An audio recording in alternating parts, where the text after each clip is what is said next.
Welcome to the breakdown. Today we're going to be taking a look at 5 reasons you shouldn't buy a home. Now, I used to be a realtor. If you listen to this channel, you probably heard me talk about that.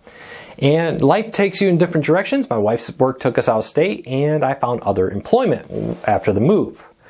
But now I want to share with you things I learned as a realtor at the time to help you avoid making the mistake of buying when you're not really ready. I think a home is a great investment for everybody. Just not at the same time. There are times and periods in your life where maybe buying a home isn't right for you right now. And that's what I wanted to talk about, to try to help you avoid the mistakes that can put people in great financial strain. Buying a home can be a great investment. It can also be a nightmare if you do it wrong. So, a few warnings here. I am not a realtor. I'm not looking to give you advice as a realtor. I'm not claiming to be a realtor anymore. Just my experience from when I was. And 2, I'm not a lawyer. If you have a particular legal issue, no matter what it may be, I always recommend you talk to a lawyer. All right, so before we get into the list, if you're new here, do me a favor, hit the subscribe button, hit the thumbs up. That really does help us because that lets YouTube know you enjoy what we do here, and hopefully we can help you learn something new.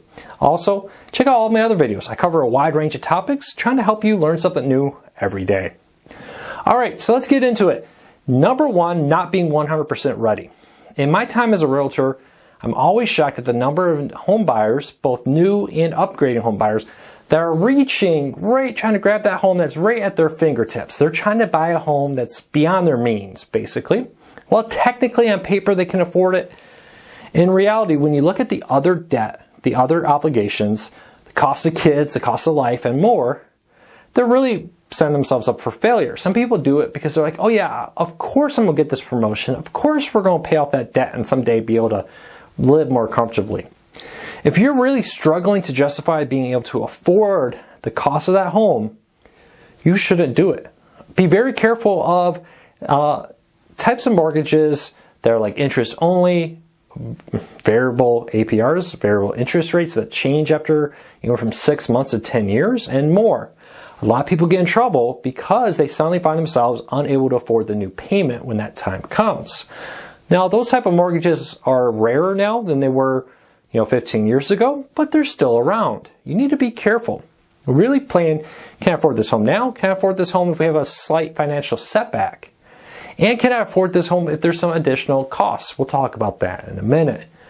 But really be careful about just trying to buy a home that you can barely qualify for, because 9 times out of 10, those people are going to struggle, and a surprisingly large amount of them will find themselves facing financial hardship because they're burdened by an extremely expensive home that they really can't afford. So keep that in mind. Avoid the temptation. It's really tempting, especially right now when you've been stuck inside for 2020 because of the pandemic. You want a bigger home with more space for you, your family, your kids, whoever it may be. Avoid the temptation to go buy just beyond your means. Because as 2020 has shown us, you don't really know what's going to happen next year. One small setback, now you're in a financial tailspin and your credit's ruined and all kinds of bad things. So keep that in mind. Be not only able to do it, but be able to buy a home comfortably and safely. All right, number 2, homes are expensive. As a renter, you are used to just calling the landlord, and most repairs are covered by the landlord. And they come, they fix the furnace, they fix leaky roof, etc. As a homeowner, that's kind of on you. This kind of continues off the number 1. People who reach the very fingertips, what they quickly find is they move into a home, the roof gets a leak, the furnace goes out, air conditioner needs repairs, and more. It happened in this home. When I bought this home, the inspector, I always highly recommend you get an inspection, never buy a home without it, came in and said, hey, everything looks really good. The one concern I have is the air conditioner is original to the home. Up here in Michigan, they don't get used as much, and it was a almost 30-year-old air conditioner that had several replacement parts put on it and more. He came out and said, hey, it's going to be replaced. He goes, maybe a year, maybe 2 years. He goes, maybe it dies tomorrow. Well, it lasted about 5 months. And right at the end of the season, it went out. We ended up replacing the furnace too because it was close to 18 years old. It was just kind of time to get that one also. That was fine. We were aware of that issue. We had budgeted. Would have been great if I had waited to next year. That would have been even better.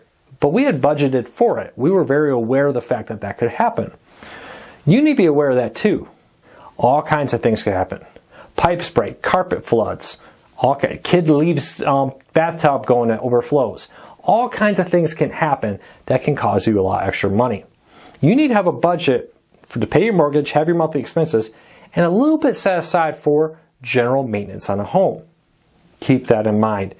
Because a lot of people, I get this call all the time when I was a realtor. We would get somebody calls, hey, furnace went out, I have a $10,000 roof repair, whatever it may be, I can't afford it.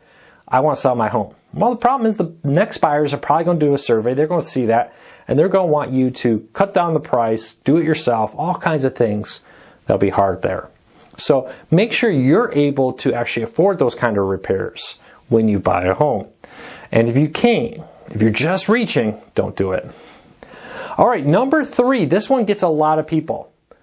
Buying a home and anticipating to sell it within a couple years. I'm talking less than 5 years. You buy a home, you're anticipating a move. Maybe it's not the right move. If you're only going to live in a home for 2, 3, 4 years, renting may be a better option. Now you're probably saying, look, the current housing market value is skyrocketing. For now it is. But do you know that's going to continue? Could the economy collapse? Could it suddenly switch from a buyer's market to a seller, or a seller's market to a buyer's market, and back and forth? Happens. A major company in town shuts down. Suddenly, several thousand people are without jobs. Several thousand homes suddenly appear on the housing market. This kind of thing happens. So be cautious of the idea that I'm just going to buy a home and of course it will go up in value, right? Well, yes, but will it go up in value enough in that time frame to cover the cost of closing costs, realtor fees, all the other stuff that may be required? That gets a lot of people in trouble. So keep that in mind. Now, you can't always know what's going to happen. I've had this happen. My wife and I bought a home down in Texas, fully intending it to be our forever home.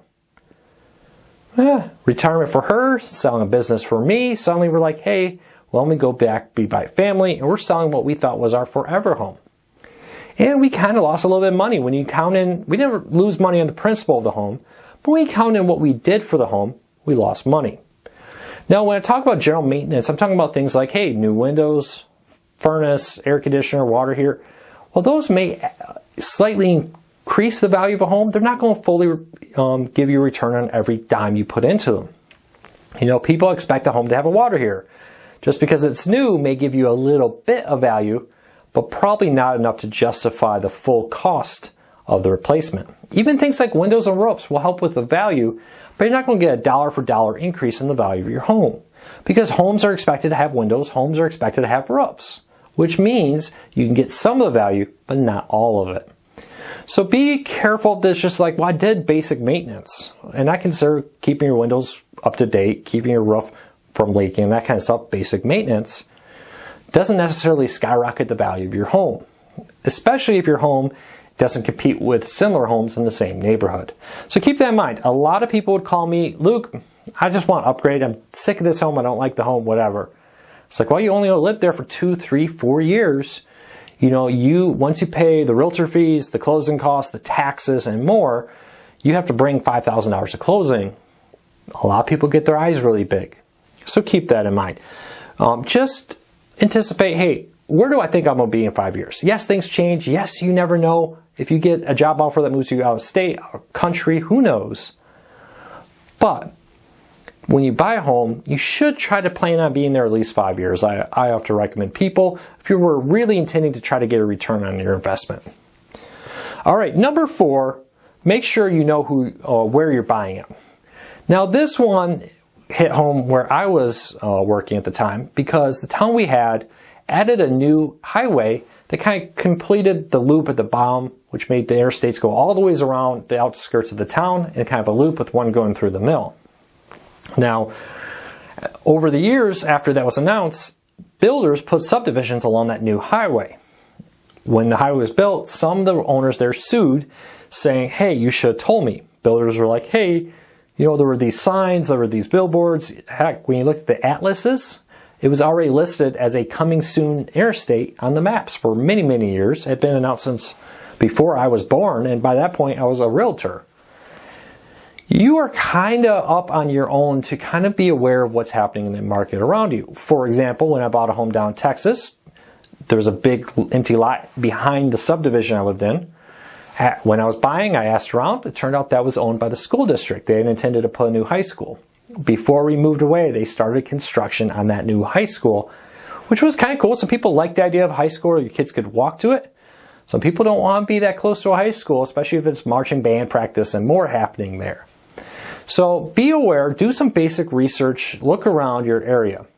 You never want to buy a home that you think is in the middle of nowhere just to find out, oh yeah, the neighbors just told me a ton of things are being built in the area. This is an up and coming section of town. It's on you to know that. So be aware of what's happening around where you buy. And number 5, be careful who you buy a home with. Increasingly, it's very popular for people to buy homes with people they're not related to, they're not married to, they're not even in a relationship with. I saw this as a growing trend of college students seeing it as an investment, buying a home together because they see it as cheaper than renting and more after college, with the idea that we'll sell it. Well, the problem there you run into is one person gets married, wants to move out, one person gets a job offer out of state, and more. And now you got somebody who wants to sell, somebody who doesn't want to sell, somebody who wants to make changes to the home, somebody who doesn't want to make changes to the home. Be very careful who you buy a home with. Even in relationships, we often would get a lot of people who are engaged buying homes, and sometimes those engagements don't work out.